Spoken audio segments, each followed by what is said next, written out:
WNST, Tasfo that I remember all too well from 1979. It was a long time ago, but still got some hard feelings about the Pirates and Omar Moreno and Kent DeColvey and all those guys. They're coming in for a couple of days here. A rare visit from Pittsburgh to Baltimore on the baseball side. This guy covers all things Buccos and has at the Pittsburgh Trib for a period of time. You can find him out at triblive.com as well as out on Twitter at Beer Temple. Trib, he is Rob Beer Temple, longtime beat writer for all things Buccos. Boy, this is a different version of the Pirates, right? Things are down a little bit this year, right, Rob?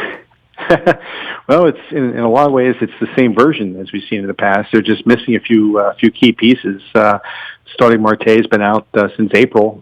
He's on an 80-game suspension for using steroids. Junghook Gang, the third baseman, convicted of DUI for the third time in Korea, can't get out of South Korea because he can't get a work visa. And they've been piecing things together a lot of ways since then. They've had guys go down with bumps and bruises. Jameson Taillon, starting pitcher, is out with testicular cancer. So, yeah, they've definitely had to play at much less than 100% pretty much from opening day. And it's been difficult. One of the things they do as a result of that is they mix and match a lot with the lineup. They play guys. They have a bunch of guys that are multiple position guys. So you might see, Adam Frazier in left field one day. You might see him playing second or third the next. You might see him leading off. You might see him batting fifth or sixth. There's a lot of moving parts in the roster and with the lineup as well. Is that a Clint Hurdle thing, having guys that are that versatile? I mean, you're not the first one to bring this up, but not every team is constructed that way, Rob. Yeah, no, you're right. Clint does like guys who have position for versatility. And he was one of those guys, right, as a player, if you remember. Yeah. Well, and that was partly out of need because he was one of those guys, former first round pick. He was on the cover of Sports Illustrated as a can't miss kid, and then he started missing when he got to the big leagues. Bounced around, to a couple of different teams. Never really found a niche. The career never really took off, and I think. It gave him an appreciation, though, of being able to have the ability to play, 2, 3, in some cases 4 or 5 different positions. And he likes having that flexibility. He makes a lot of double switches, at least in National League games, when the pitchers hit, which is the way baseball ought to be played. And I think that, it's something that he's kind of in tune to. It forces you to really be on your toes as a manager to keep an eye on what's going on with your lineup and your roster and your bench. But it's the way he likes to manage, and he's had a good amount of success with it. Boy, you're a dump the DHer now, aren't you, Rob? I've always been a ban the DH guy. Yeah, I just I know that you don't have a lot of, you don't get a lot of offense from a pitcher, but he's still a guy that's on the field, and I don't see any reason why he shouldn't bat just like the other ones. And the Pirates over the years have had a number of guys that could swing the bat a little bit. You go back guys like Rick Rhoden, Donnie Robinson. And even now, I mean, we've seen Tyler Glasnow had 3 hits in a game a week or 2 ago. I think we were in Atlanta when he did that. Garrett Cole has a couple of 3 career home runs. So, yeah, it's always, it's nice to see the pitcher have to do the job, put the ball in play, and it kind of keeps things in check, too. The Pirates are a team that like to work inside. They're not afraid to take you off the plate. They're not afraid to hit you if they have to. And, if it's only fair, I think, that if a pitcher's going to plunk somebody, that he should be asked to go to the plate with a bat in his hands later in the game. Yeah, we get in a lot of fights around here, so we're very familiar with that with other American League teams. And, it feels like I spend, at least one day a month discussing brawls in baseball, right? I mean, that's all part of it. And, the National League's no stranger to that either. I mean, based on what I saw with Harper running around with the Giants last weekend, right? Sure, yeah, and he's the kind of guy, he's a fiery kid. That's for sure, and he doesn't let anybody push him around, and I wasn't surprised at all. I mean, I think that maybe the helmet flip was a little weak, and but you certainly, you can't deny his guts for standing and going toe to toe, with the guy with the pitcher from the Giants. So those things happen. I mean, not as frequently maybe as they might have in the past, but they still do happen. Hey, I'll get back to the Bucks in a minute and the Orioles here, but you just left New York. Boy, the Mets have a mess right now, right? Oh my God! Yeah, we got there right a day or 2 after Mr. Met had flipped off the fans, and there was a new Mr. Met, I guess, working for that series. And their bullpen is really in bad shape right now. They the Pirates scored 12 runs in the one game, and they scored 11 in the last, and then barely scored it all in the middle. But the Mets, they've got a lot of problems right now. Their lineup can be productive when it's firing, but their rotation, the injuries have really taken a toll, and the bullpen just doesn't. I don't get a sense there's a lot of good mojo with the way it's constructed.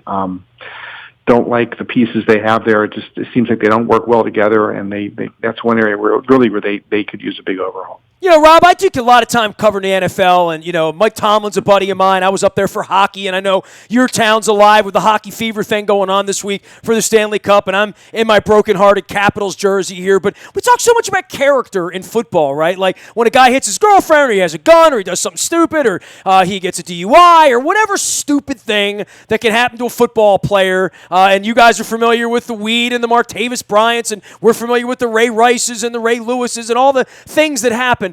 In baseball, you don't see what's going on with the Pirates happen to too many franchises where probably their best player, and I guess McCutchen would make a case about that in regard to Marte getting himself thrown off the team. The Korean kid can't stop drinking and driving over in Korea, and now can't get it back. It's really, these aren't the things that general managers really take into consideration as much in baseball, where they're up in the middle of the night worrying about the kid they drafted. Maybe the perception, at least in baseball, isn't that you're going to lose a player like this. Now, we lost Chris Davis here a couple of years ago at the end of the year, and Angelo still gave him $150 million, which is crazy. But what's the vibe for Marte around there? Because he really has kind of screwed this season up for the Pirates, right?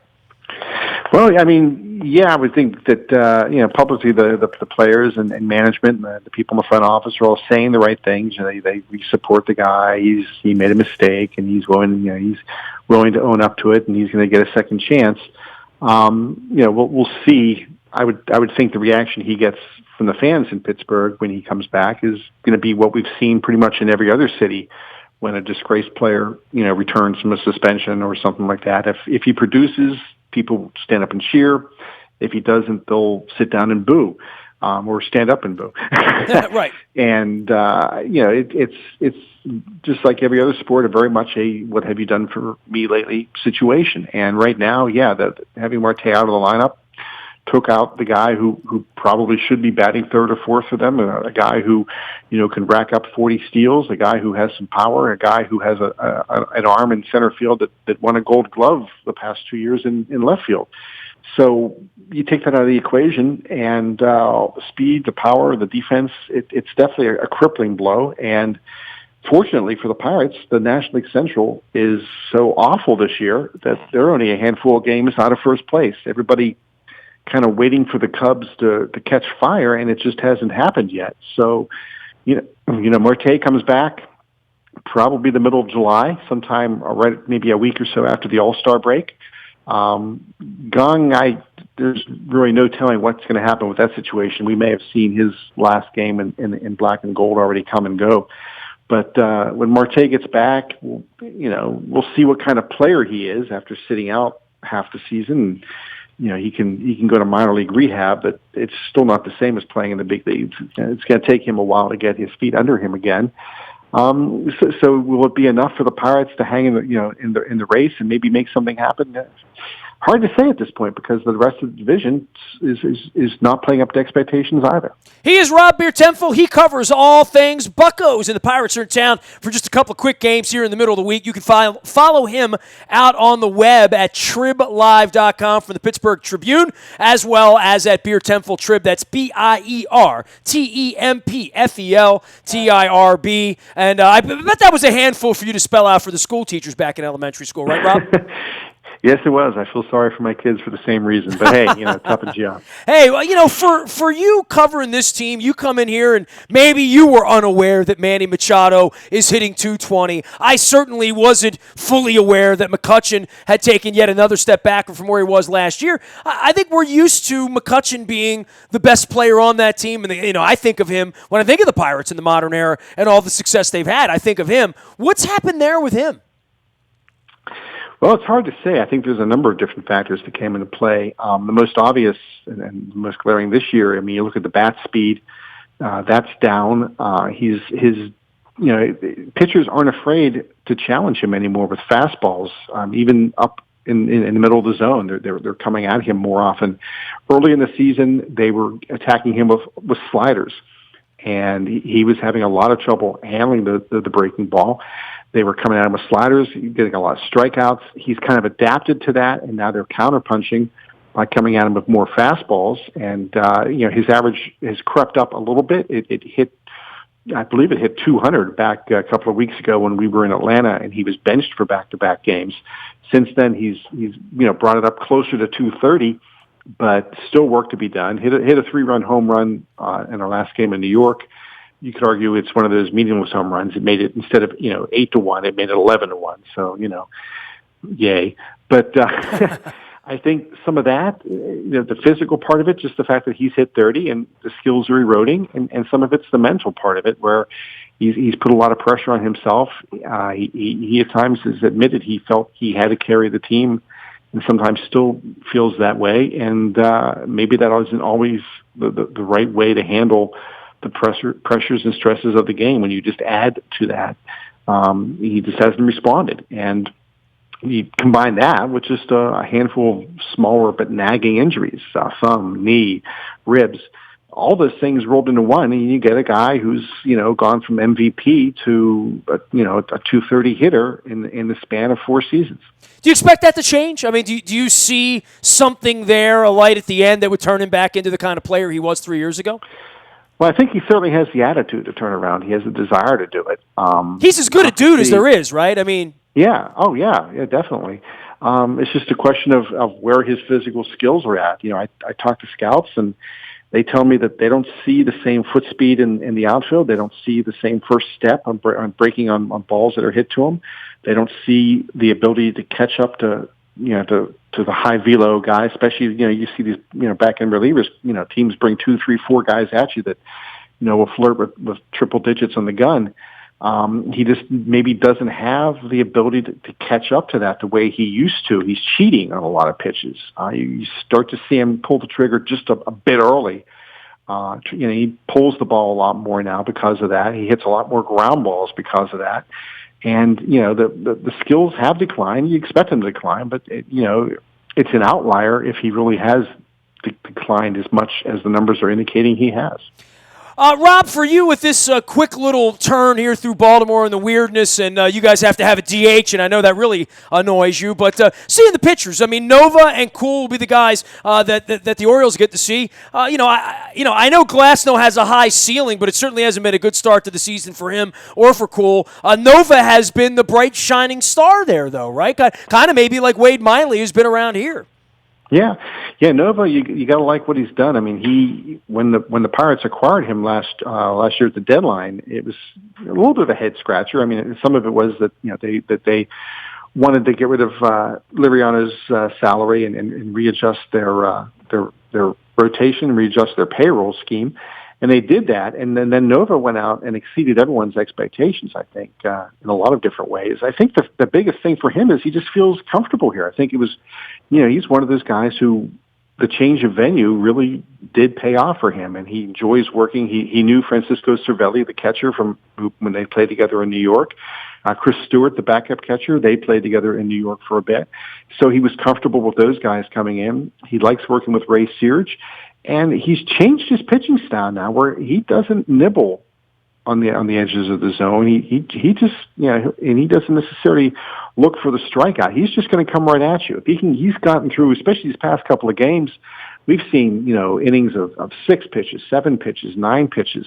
There was the game against Atlanta, I believe, we were in the 5th inning, and he was at 44 pitches or something ridiculous like that. He just throws it at you. He throws that sinker down in the zone and says, "Here, have at it." And guys pounded into the dirt. So definitely a turnaround kind of guy, but also a guy. I'll share this with you. I know that the Houston Astros had a scout in the stands at PNC Park for his last start, and we're keeping an eye on Nova. And you wonder if the Pirates, if their season really does continue to go south, if they decide to blow up the roster a little bit. They signed him to a 3-year deal in the offseason. It's not that big money, but it's kind of a team-friendly contract, so maybe he would be a guy that might be moved. National League's good for him, right? I mean, that's maybe a scenario where if he's seeing 7, 8, 9 hitters, he's not seeing Jonathan Scope batting 8th like he was in the American League, when he would come to Baltimore, or we would go up there, or see, maybe a Bradley Jr. or a Bogarts at the bottom of a Red Sox lineup like maybe he was in 13 or 14. That doesn't go on in the National League. And to your point, when the pitcher is bad, that benefits a guy like Nova moving leagues. Yeah, and we talked about this in spring training, he and I, too. He says he does not miss the ballparks in the American League, especially the American League East. He said that, his numbers at Yankee Stadium were never that good. Boston can be a difficult place to pitch. Baltimore, you can hit some balls out there. Certainly Toronto, with that jet stream up at the Rogers Center. So he doesn't necessarily miss those ballparks, which are conducive to high scoring offenses. Garrett Cole, I'm expecting more out of him, and I know he's made some big starts in Pirate history. This hasn't been his best campaign either, right?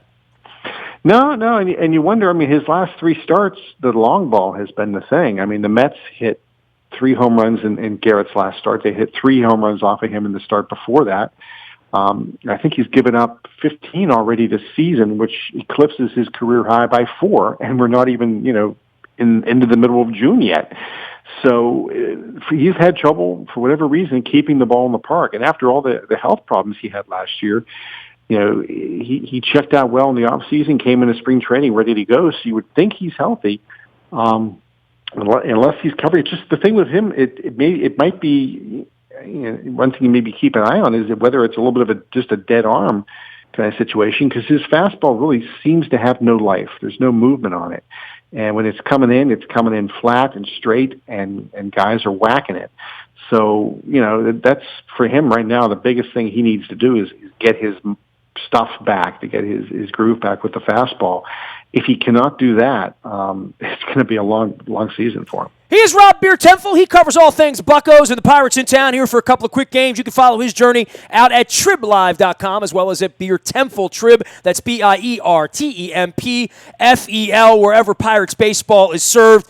Last but not least for you, and look, I was up there with Mike Tomlin a couple weeks ago for Game 6 of the Caps game. I was up there for Games 3 and 4. I had not been to the arena there, and I hadn't been to a Penguins game in probably 12, 15 years since the Igloo in the old days. I was kind of blown away by what they've built there, right? I mean, I know it's kind of a special week around Pittsburgh all the way around with a chance for another Stanley Cup, and I know the Pirates have really come into their own the last couple of years, and maybe they bought themselves a little leeway by being a pretty good team. I mean, the Steelers have owned that place for so long, but I was shocked to see what a big deal the Penguins were.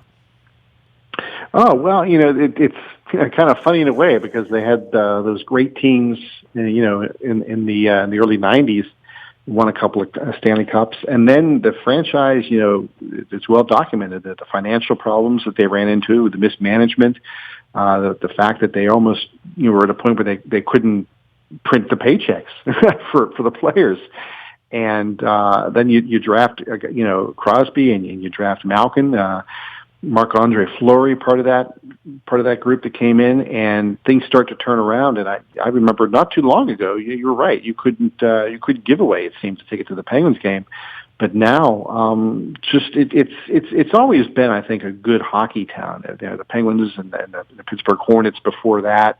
There's always been a lot of interest in the sport in the city. Probably because it's kind of a Midwestern town, and it's a cold weather town in a lot of ways. So I just when something like the team that they have now, when that kind of thing comes along, it doesn't take much for people to bandwagon jump and to get excited about it. Well, I know the Pirates don't want to blow this thing up in 6 weeks, but at some point they did have a pretty nice little run at it. I don't know where it goes around the corner. Are you expecting them to be a seller in 6 weeks? Oh, yeah. I would think Andrew McCutchen will be traded. I think Tony Watson will be traded. Wow. Daniel Hudson, maybe Juan Nicasio, Josh Harrison. I think all those guys would be on the block. I would think maybe even maybe a piece or two from the minor league system that that could be included in deals. So I wouldn't be surprised if we see some significant moves by the Pirates, but geared toward adding players, reshaping the roster. This is that it's just the way that they operate. They've admitted that they run on a cyclical system where talent has to be infused from within the system. When they make trades or free agent acquisitions, they're usually complementary pieces. They don't trade for the big splashy guy. They don't go out and sign the biggest free agent. They're not going to be, spending millions and millions of dollars in that regard. They're going to try to build the core from within, and eventually those core guys get toward their end of their arbitration years, like Garrett Cole will be in 2 years. He'll be traded. Or at the end of their career under their contract, like Andrew McCutchen is in the last year of his deal, so he'll be traded. And the same thing's going to happen in 2 or 3 years of starting Marte, and another 2 or 3 years after that with Gregory Polanco.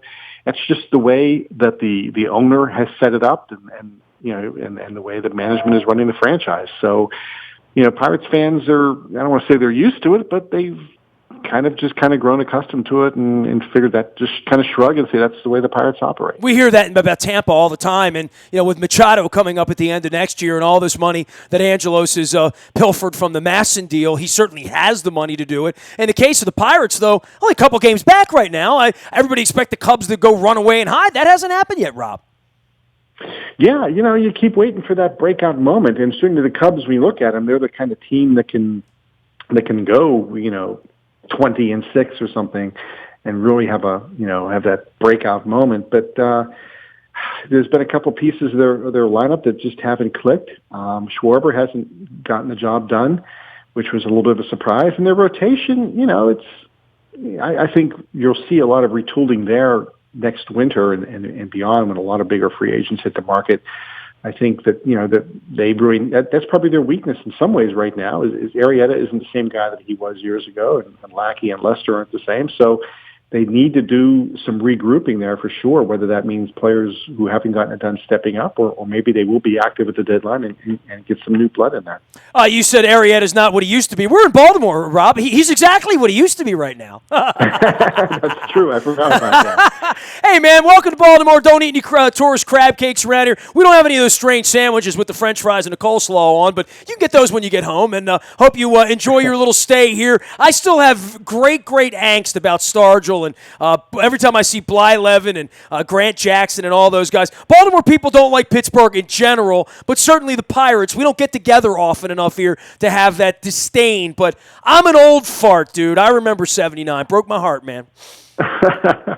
Yeah, it's a series I certainly wish that there were more games every year between the Pirates and Orioles. I think it's a good series.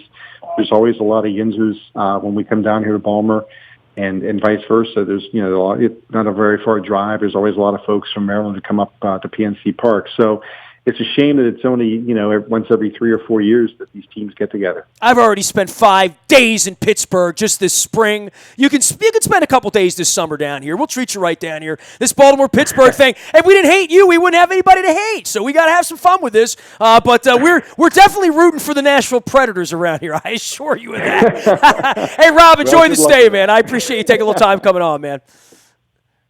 Thanks, man. Here he goes, Rob Beer Temple. You can find him out at triblive.com as well as at Beer Temple Trib, and that's BIERTEMPFELTRIB out on Twitter.